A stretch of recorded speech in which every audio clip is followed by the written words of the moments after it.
it's much closer to where we are at the moment racing in the European season than our Bridgestone. Their tyres have to come all the way on a 747 from Japan, so there's a little bit more time for Michelin to play with. Here's Montoya winding up. Yes, and because the other thing is, whilst they may be on the same compound, some of these roads, they're on different constructions, so there could be a good half dozen different types of Michelin out there, and that's what makes it even harder for us to compare them.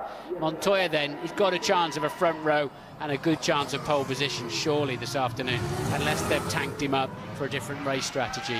Well, his last pole position, would you believe, was in Germany back in 2003. That's 26 races now he's gone without starting from pole position. The man who had 11 in the first couple of years of his Formula One career. He seemed to make a speciality of it, didn't he?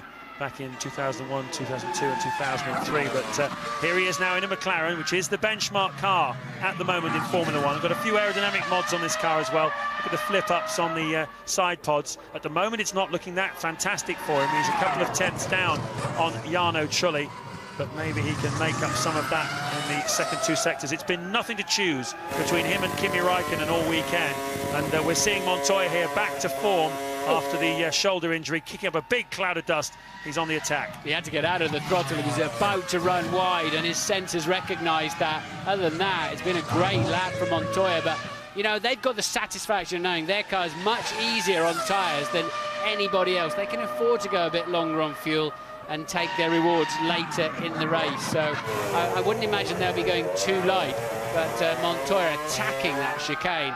But he definitely cost himself a fraction on the fast chicane earlier on in the lap, where he had to get out of the throttle pedal.